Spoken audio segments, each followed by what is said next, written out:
Bom dia, sexto ano, tudo bem? A nossa aula de ciências de hoje nós vamos dar continuidade ao capítulo 2, né? Vamos falar sobre a estrutura e os recursos naturais da Terra, tá?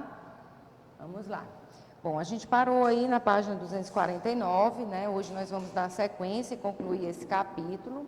Hoje nós vamos falar sobre alguns componentes, né, do nosso planeta. Um deles é a atmosfera, tá? Então a gente vai começar aqui falando que a atmosfera, né, ela é uma camada, né, que abriga uma grande quantidade de gases, tá? E ela fornece, né, elementos também e proteções fundamentais para a manutenção e a existência da vida no nosso planeta.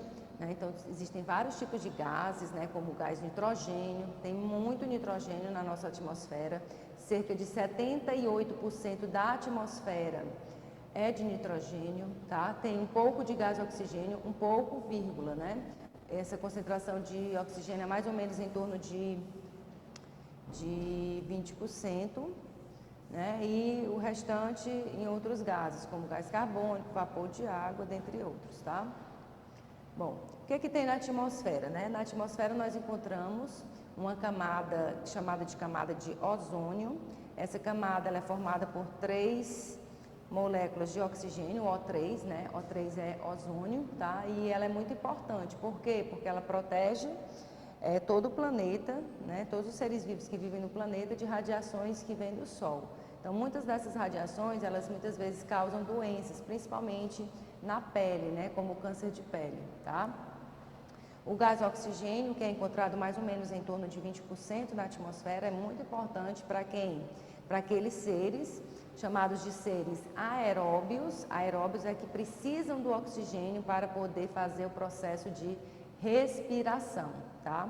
Então, também na atmosfera nós encontramos o gás carbônico, como nós citamos anteriormente, e ele é essencial para que as plantas e algas realizem um processo que nós chamamos de fotossíntese, tá? Que é um processo de síntese de substâncias orgânicas, né? Ou seja, do próprio alimento desses organismos, como algas e plantas, através da energia do sol. Por isso que o nome é foto, vem de luz, né? Síntese vem de produção, é a produção de matéria orgânica que as plantas e algas produzem através do processo de fotossíntese, mas para isso essas plantas, né, esses seres precisam de algumas coisas, dentre elas o gás carbônico, tá? Precisa também de água, precisa de clorofila, que é o pigmento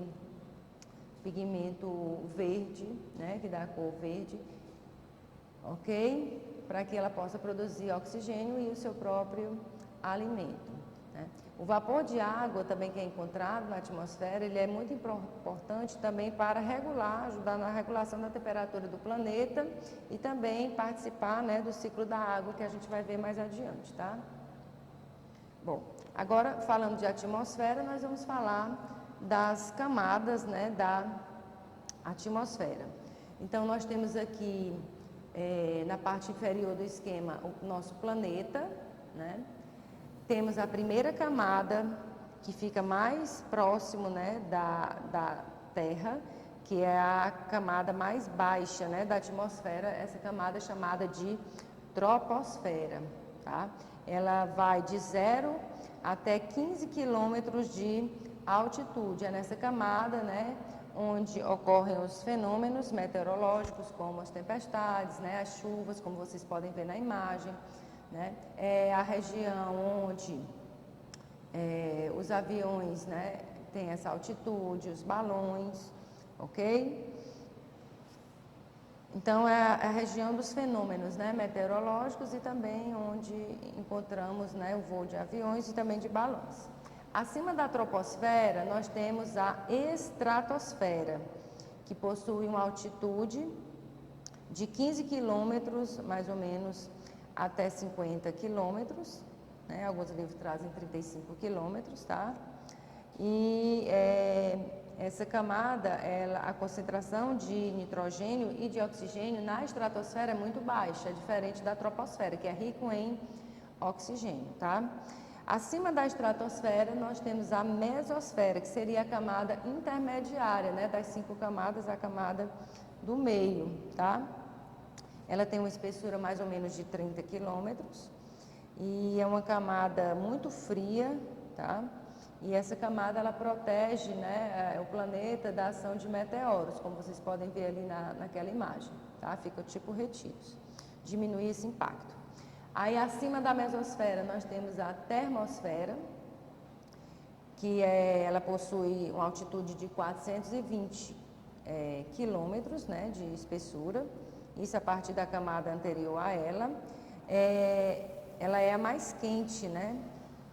Ela é bem quente, a termosfera, tá? E nela nós encontramos, né, aquele fenômeno que nós chamamos de auroras, né? É nela que acontecem as auroras boreais e austrais.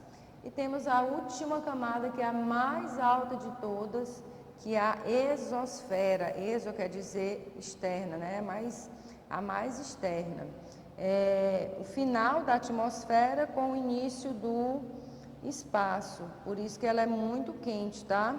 E a concentração de ar nela é muito baixa. E a sua altitude vai mais ou menos de 1000 quilômetros. É onde ficam as naves espaciais, os satélites, né, que orbitam a Terra, tá? Bom, agora a gente vai falar de uma outra camada, né, encontrada no nosso planeta, que é a hidrosfera, tá? Hidro vem de água, né? Então é todo o conjunto das partes líquidas do nosso planeta que tem água, tá? Ela corresponde a 70% do nosso planeta, ou seja, 70% do planeta tem água e constitui essa camada chamada de hidrosfera.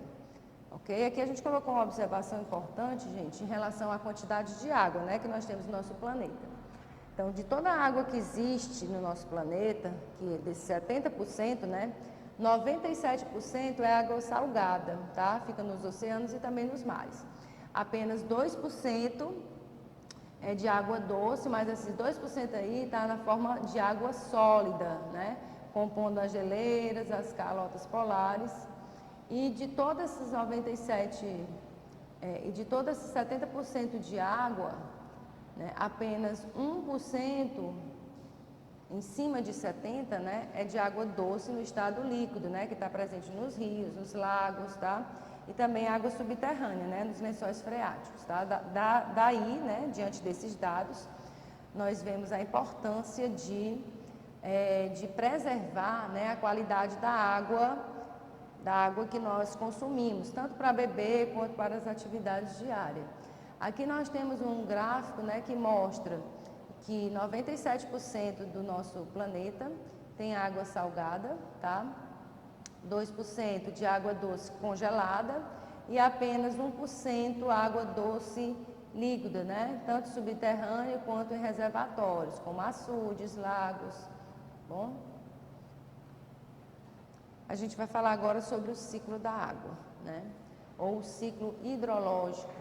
Então, a água, gente, ela é essencial, né? Tanto para a existência de seres vivos no planeta, quanto também para a manutenção do metabolismo de todos os seres vivos. Então, seja uma bactéria, seja uma planta, seja um animal, nós precisamos sempre de água. Então, a água que está presente no nosso mundo, ela vai evaporar e vai passar por várias mudanças, né? Daí a gente tem um ciclo da água. O que é um ciclo?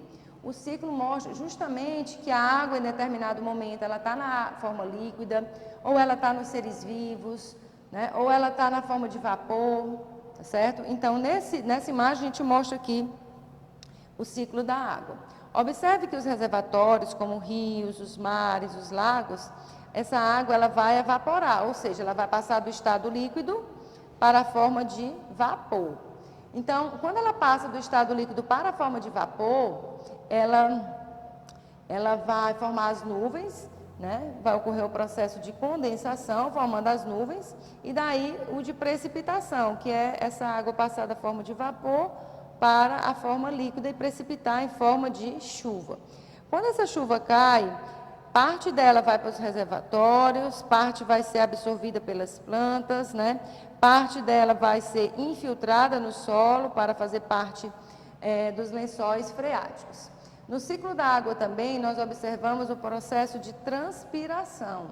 O que é transpirar? É a perda de água pelos seres vivos, tá? Aqui na imagem nós temos apenas mostrando a transpiração vegetal, mas existe também a transpiração animal, né? Que é o caso, por exemplo, do suor. Então, quando a gente faz uma atividade física que sua, né? Que gera muito calor nas nossas células, as nossas glândulas sudoríparas, elas começam a produzir o suor, né? E aí a gente começa o quê? A transpirar. E essa transpiração, a gente perdendo água, essa água ela vai se transformar também em vapor, né? Vai condensar e depois vai precipitar como a forma de chuva. Então, isso aqui é um ciclo, né? Sempre a água vai estar presente nos seres vivos e depois no ambiente, e depois ela retorna, né, para a atmosfera, passando por vários estágios, sempre no ciclo, né? Então, a água, por exemplo, que está no ser vivo, num dado momento ela está no ser vivo, em outro momento ela pode estar lá na forma de chuva,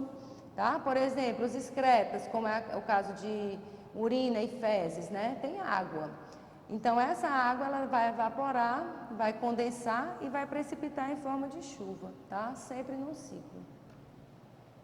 Agora a gente vai falar sobre a litosfera, né? Lito vem de rocha, tá? Então é a camada da Terra formada pela crosta terrestre e pela parte superior do manto. Então aqui na imagem a gente observa várias camadas, né, do que a gente chama de biosfera. A gente vai já falar da biosfera. A gente tem a atmosfera, que é aquela camada de ar, né, que a gente viu anteriormente. Temos a hidrosfera, que é a camada onde tem água. E aqui, né, que é o objeto do que a gente está falando agora, que é a litosfera. Ela é formada pelaquela camada superior da Terra, chamada de crosta terrestre, onde nós vivemos, bem fininha. E a parte superior do manto, né? O manto é a segunda camada do nosso planeta, se a gente for dividir em camadas, tá? É a camada mais rígida e também mais externa, né, do nosso planeta.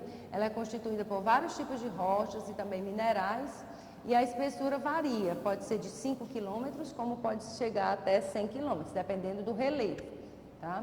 E também das partes dos oceanos, né, e do próprio relevo continental, certo? A biosfera, né? Bio quer dizer vida, né? Então é a camada é a camada do planeta onde encontra-se vida, tá? Então alguns fatores são essenciais para que haja vida no planeta. Um é a água, o outro é a energia do sol, tá? Então a água e a energia solar garante o quê? Que a temperatura do planeta ela seja ideal, né? Para que nós tenhamos vida, né? Então nós podemos definir a biosfera como sendo as regiões da Terra que contêm os seres vivos, né? Por isso que o nome é biosfera, e que torna possível a existência da vida de modo permanente, né? Mesmo por razões diferentes, algumas espécies de animais sejam extintas e outras possam desaparecer, tá? Então, biosfera é a camada da Terra onde encontramos vida. Ela envolve, gente, ó. Aqui a gente tem a litosfera, né? Formada pela crosta e a parte superior do manto, tá? Que é a litosfera. Temos a hidrosfera, que é a camada de água, e temos a atmosfera, que é a camada de ar. E o que é a biosfera? Ó, a biosfera é tudo isso. Ela pega o quê? Parte do ar, parte da água, parte do solo, né? Das rochas. Então, tem vida no ar? Tem. Tem vida na água? Também tem. Tem vida aqui no solo? Também observamos vida no solo, tá bom? Ok? Bom, agora nós vamos fazer essa atividadezinha com vocês, da página 256, sobre, né, a conclusão desse conteúdo, tá? Primeira questão. Sabendo que a Terra é formada por camadas internas, responda às seguintes perguntas. Item A. Quais são as camadas que formam o planeta? Escreva nos espaços da imagem a seguir, tá? Então, a gente tem a primeira camada é a crosta terrestre, tá? Essa primeira aí que está de azul. Aí vem o manto, depois tem o núcleo externo e, por fim, essa bolinha amarela aí, menorzinha, o núcleo interno, tá? Então, tá nessa ordem aí, da esquerda para a direita. Item B. quais são as principais características de cada camada da Terra, né? A crosta terrestre é a camada mais fina do planeta, é constituída por rochas e é dividida em crosta oceânica e crosta continental. O manto, ele é composto de matéria rochosa em estado sólido e líquido, tem uma temperatura mais elevada, está dividido em manto superior e inferior, e o núcleo externo é composto por ferro níquel em estado líquido e é muito quente. Já o núcleo interno, embora possua a mesma composição do núcleo externo, ele é mais quente e apresenta-se num estado sólido, ok? Vamos agora para a segunda questão. O ciclo hidrológico é fundamental para a renovação e a circulação da água presente no planeta. Explique como esse ciclo acontece e qual a importância, né? Então, o ciclo hidrológico, ele acontece da seguinte maneira. O Sol aquece a Terra, a água na Terra, como os rios, lagos, oceanos, fazendo com que parte dela vire vapor. Ao mesmo tempo, as plantas transpiram, a água que é absorvida dos solos. Esses vapores sobem para a atmosfera, se acumulam, formam as nuvens, cheias de gotículas. Essas gotículas, elas vão precipitar em forma de chuva, ou líquida, ou neve, ou granito. Isso aí infiltra ou escoa, sobre os solos, preenchendo novamente os reservatórios, tá? Esse ciclo é fundamental para a manutenção da vida no planeta, pois garante a renovação e a circulação da água, ao mesmo tempo em que controla a umidade e a temperatura do planeta. E a última pergunta, nós temos a litosfera formada por várias placas que se movimentam e podem causar transformações na paisagem, além de desastres naturais. Qual das alternativas a seguir apresenta corretamente esses desastres? Então, nós temos aí as atividades vulcânicas, os terremotos e os tsunamis, Portanto, a opção A é a correta, tá bom? Então, gente, na próxima semana, a gente vai fazer a correção da atividade de casa e já vai começar um outro capítulo, que é o último capítulo do nosso livro, que é o capítulo 3, tá bom? Então, a gente vai ficando por aqui. Tenham todos um bom estudo. Tchau, tchau, gente.